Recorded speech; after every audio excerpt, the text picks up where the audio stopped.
not going to be anything like what you've suffered through during this academic year. All right, so let's look at these announcements here. We've got homework 13, which is due on Monday. And then the project is due on Wednesday. And I've gotten a couple of questions about the project, and it's good to see that people are thinking about it. I think I've mentioned a couple of times in recent weeks that the best way for us to communicate about the project is for you to call me on Teams. And the advantage of doing it that way is that it can be a two-sided conversation, and I can ask follow-up questions related to your uncertainty. And you can ask me follow-up questions after I've explained stuff to you. You know, email's okay in a pinch, but it's a really inefficient way because, number one, we don't type as quick as we speak, but then also when you're writing an email, you have no way of knowing how the other person is receiving it. So if you want to call me on Teams, that's the best way to get help, but you know, I'll do my best to respond over the weekend on either homework or the project if you have questions. So today we're going to continue talking about inflation, and also we'll spend a moment talking about deflation and how both of those concepts apply when we are calculating present worth. Now, this figure is a little bit different than what you see in your notes. If you have the notes printed out, the previous figure was what the unemployment rate was looking like at the time of last semester. But things have improved a little bit since then. This graph in total is showing 20 years of unemployment rate over time. So let's just go through a little bit of history.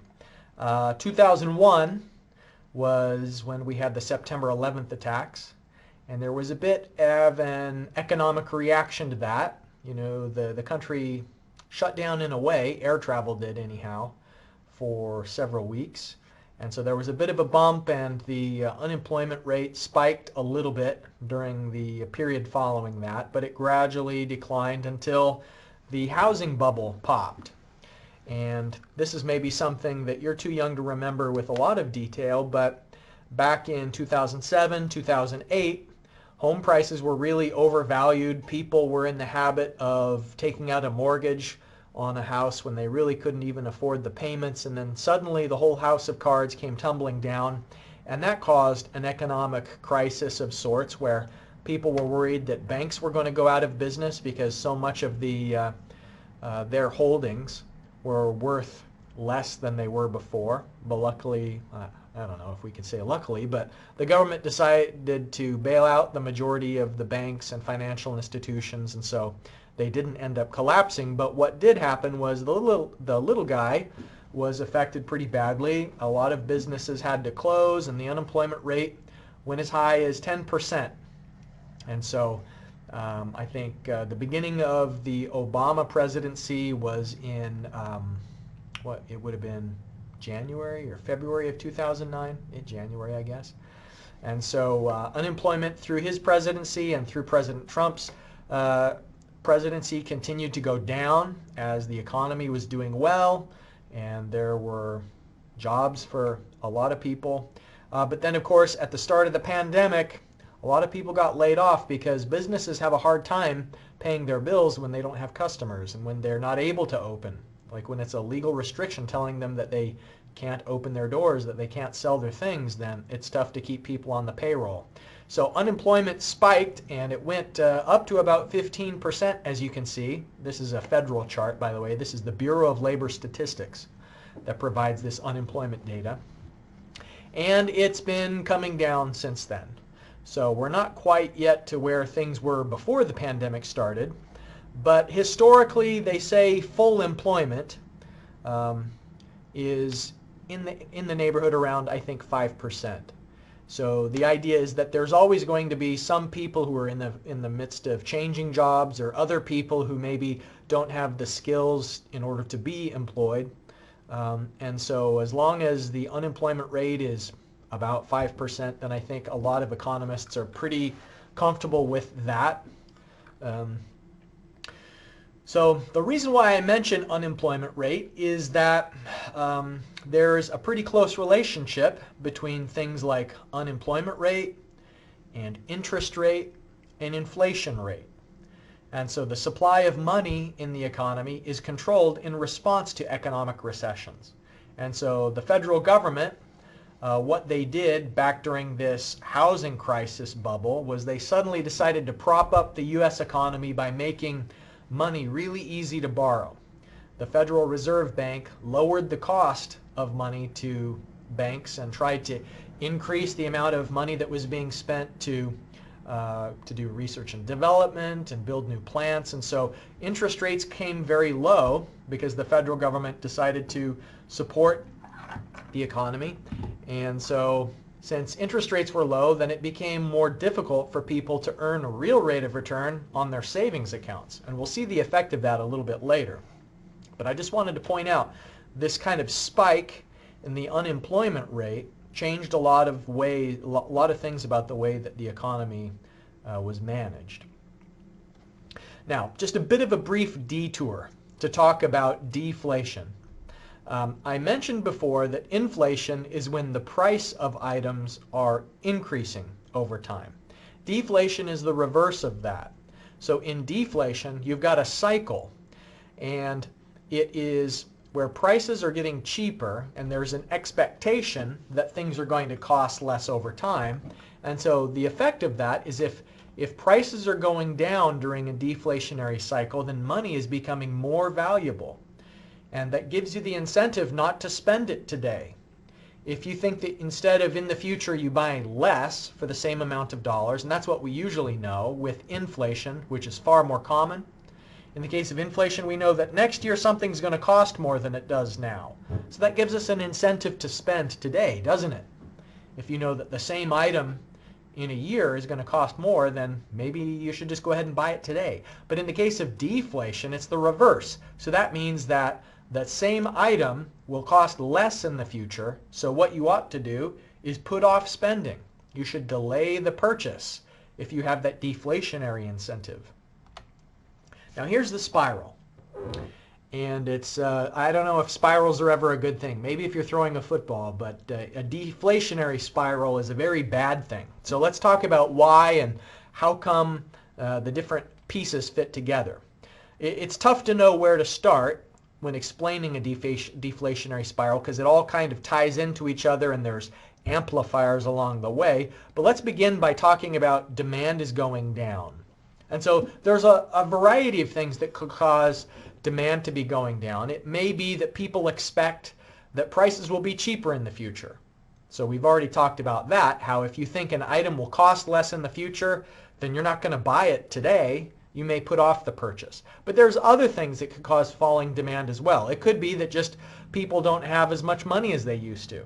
And so unemployment can kick off deflation. If a lot of people are out of jobs, then there's going to be less people buying televisions, less people buying cars, fewer people going to restaurants if there's widespread unemployment. So it could be that unemployment kicks off this deflationary spiral.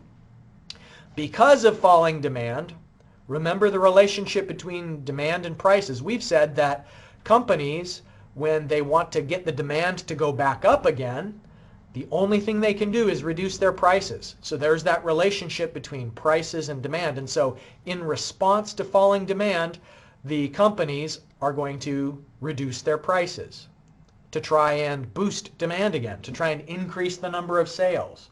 But because they've lowered their prices, that means they're not getting as much revenue as they were before.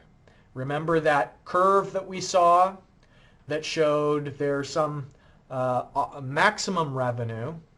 That's the peak of the revenue parabola. But then if you go further to the right, your costs are still going up as you lower prices, and you maybe are selling more, but because you have less revenue, maybe it's not possible to pay off your loans. And so falling prices causes some firms to go into default. Default simply means that you aren't paying back the debts that are owed. So some companies don't pay back their debt and they may go into bankruptcy, or because they're not paying back their debt, the creditors could go into bankruptcy. So think about a car company. If a car company isn't paying its suppliers, then the suppliers may be the ones who are threatened to go out of business. So it could be bankruptcies, both in primary effects and also secondary effects throughout the economy. And now because some companies have become bankrupt, that causes layoffs and wage reductions, and then you can see how this fits into a cycle. Because the people who are newly laid off, or people who are working fewer hours because their company is on a reduced schedule, those people don't have as much money as they used to, which causes them to demand less things, which causes the prices to go down from those things that they buy, and so on and so forth. So the reason why a deflationary cycle is especially insidious is because this spiral reinforces itself, and it creates an incentive for people to delay purchases, and that further reinforces the deflation. Okay, this figure is illustrating savings rates over time. I guess this is the good old days when you could actually earn a pretty good rate of return with a savings account. The general trend is that it's decreasing over time, but these are showing the interest rates that the bank is actually paying. Sometimes that's called the market interest rate or the inflation adjusted interest rate. That's how much the bank is actually paying. Now what we talked about, how if inflation is high, it may be that you're actually earning a negative real rate of return. And so I is the term that dictates whether you're making an increase in your purchasing power over time. And so F is inflation rate. I sub F is the rate that the bank is paying, the market interest rate. And I is the real rate of return. So this figure that I've just put on the right side of the screen is a graph of real interest rate. And so this was a graph of I sub F, and on the right is a graph of I. And what you'll notice is that this graph of I goes below zero. And when does it go below zero? See that it says January 1st of 2010 is this tick mark. So it was before that. It was in 2009, which coincides with the bursting of the housing crisis bubble. So there was this financial panic, and since the government lowered the cost for banks to borrow money from the government, then the banks are not going to pay as much interest to their depositors because they don't need you to deposit your $100 or $200 to the bank in order for them to raise funds. They can just go to the federal government to borrow as much money as they need at very, very low rates. And so the banks have reduced incentive to pay meaningful interest payments to their depositors. And as a result, since then, we've had negative real interest rates. And that's the situation we face ourselves in now. Every year I keep money in a savings account, I'm losing purchasing power on the funds that are in there. I may have more dollars at the end of the year because I do get paid interest, but prices are going up faster than my savings account balance is going up. And that's true of everybody. There aren't any savings accounts that are keeping up with inflation. So a bank pays its market interest rate. That's just another description for I sub F. And that is affected by the inflation. The market interest rate may be more than F and it may be less than F. So if we go back to this previous slide, when I sub F is greater than F is when the expected real interest rate is above zero. But if F is larger than I sub F, then that must mean that I is negative. So just think about this is just ordinary arithmetic. If F is bigger than I sub F, that means I must be negative. So the real rate of return is negative when the inflation rate is larger than the market interest rate. So your purchasing power will decrease if the market interest rate is less than inflation. And unfortunately, that's where we are now. F is bigger than I sub f, so I, the real rate of return, is negative. And for that reason, banks aren't too keen to quote their real interest rate because it's not a great advertisement. You know, deposit your money here and you'll lose purchasing power over time. Because that's what happens is the longer and the more you put into that savings account, the less money you're able to purchase, the less things you're able to purchase over time. The other reason why banks wouldn't quote a real interest rate is that there's some debate on what is inflation. There are different organizations that quote and measure the rate of inflation, and there's never any like complete uniform accepted rate of inflation. The Bureau of Labor Statistics does a job of quantifying inflation with their consumer price index, but there are other organizations that do it as well.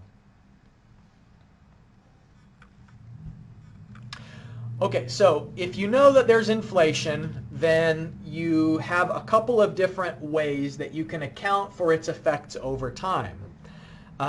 There's something called constant value dollars, and the way that you would use the constant value dollars approach is that you'd use the inflation rate, F, to convert all cash flows over time into these constant value dollars. So you would discount or compound at the inflation rate, and so you're kind of like canceling out the effective inflation, and then you'd use the real interest rate to find future amounts after the effective inflation had been accounted for. The other method is to use the inflated dollars, and so then you're applying the market interest rate, which I sub f has both the real interest rate and the inflation rate accounted inside of it. So if you're trying to find the future equivalent of some amounts, then you just use I sub f as the interest rate in your calculations. So those are the two approaches. And on the homework assignment, I kind of reinforce this hint. So remember this slide. This slide explains what to do. And on the homework assignment itself, it also mentions as a guide which interest rate you should use on what situation.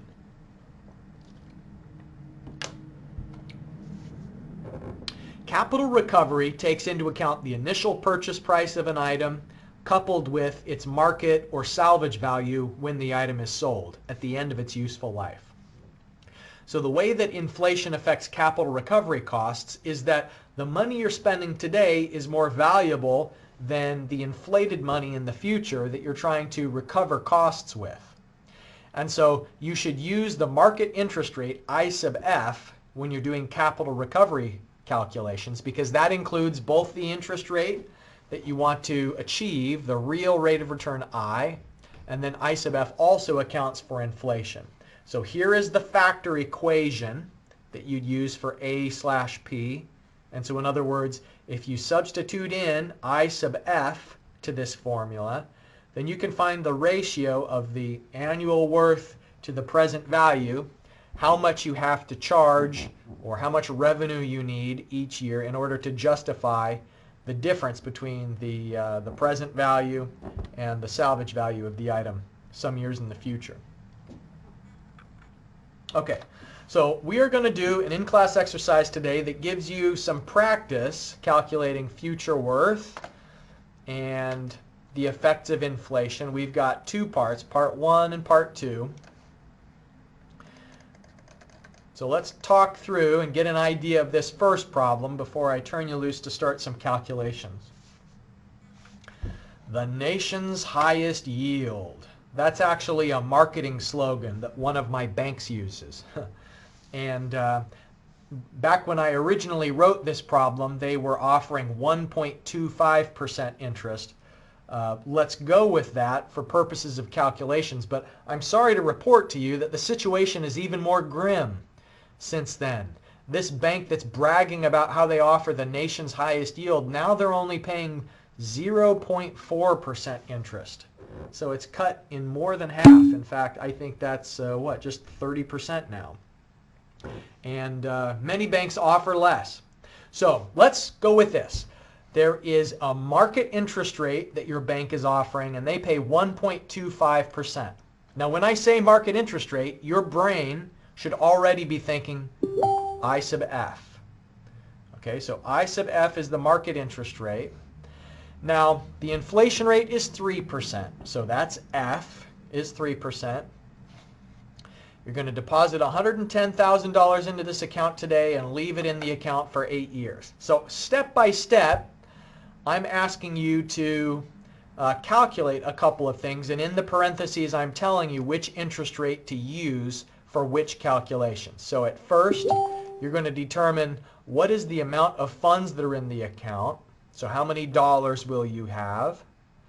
And then that is going to be some years in the future. So you're going to find after 8 years how much that lump sum is worth in the future. Then in part B, you're going to find out what's the present value of that. So you're going to discount to P for that lump sum amount using the inflation rate this time. So you'll bring it from the future back to the present at F, the inflation rate. And then in part C, solve for the real interest rate. Real interest rate is I. So solve for I where you're given I sub f and you're given f. And then finally in part D is a bit of a problem solving concept question here. I guess it's numerical as well.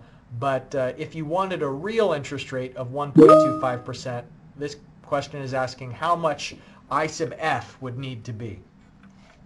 Okay, so let me put you into the breakout rooms, and I would love it if you chat with each other and share the answers and make sure everybody's on the same page. Of course, as we do, we'll come back into the main room in a moment, and you'll get a chance to see if your calculations line up with mine.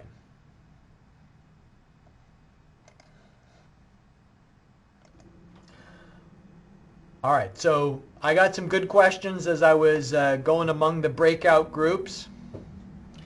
So just to recap, in Part A, the interest rate you need to use in Part A is the 1.25% because that's how much is paid by the bank, and how much is paid by the bank is going to dictate the number of dollars that's in your account at the end of the 8-year period.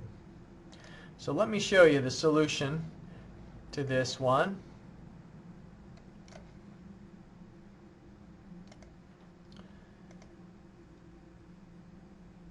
Okay.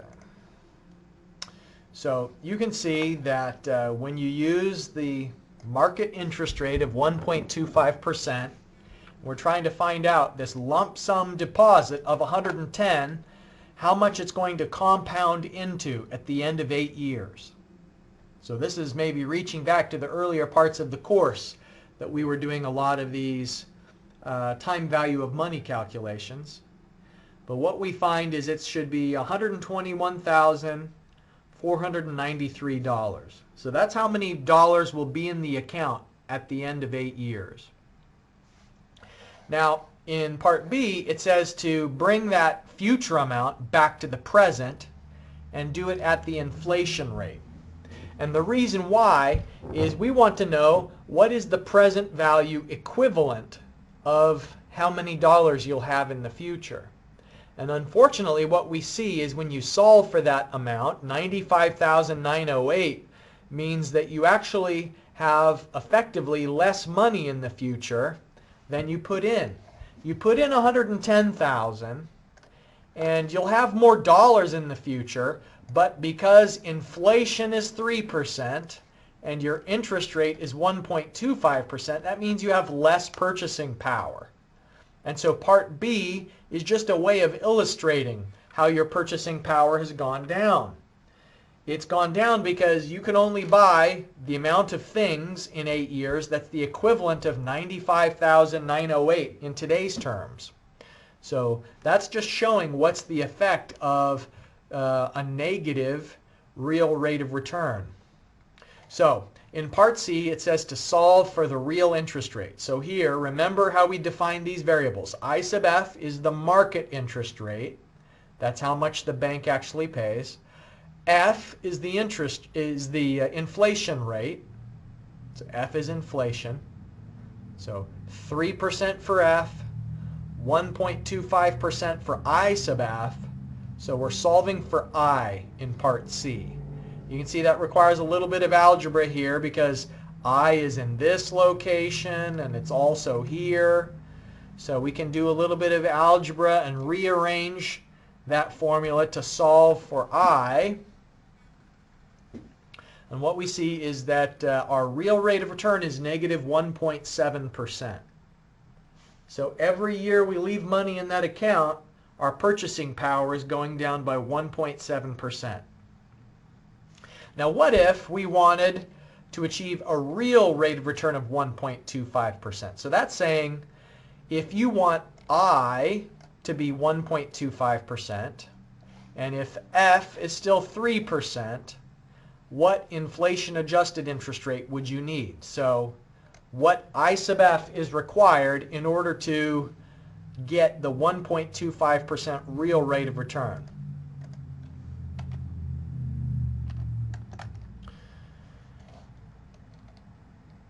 So you would, as you can see, you would have to earn 4.29% in order to achieve a 1.25% real rate of return. So if your bank is paying essentially 4.3%, then some of that will cover the effect of inflation, and the rest of it will be left over to increase your purchasing power. Any questions about this first part of the in-class exercise?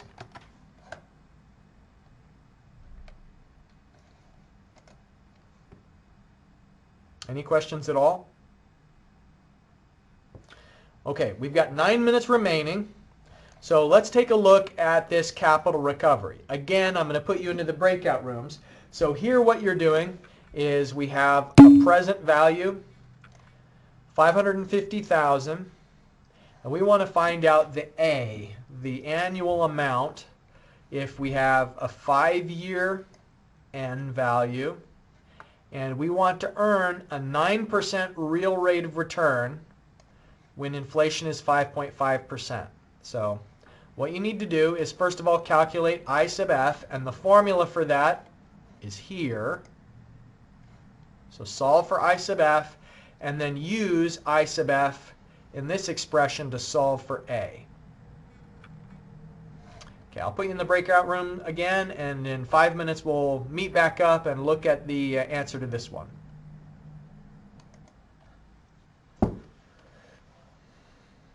All right, so what we have is we know P is 550,000. We're going to solve for I sub F and then calculate A. So this is capital recovery in an inflationary environment.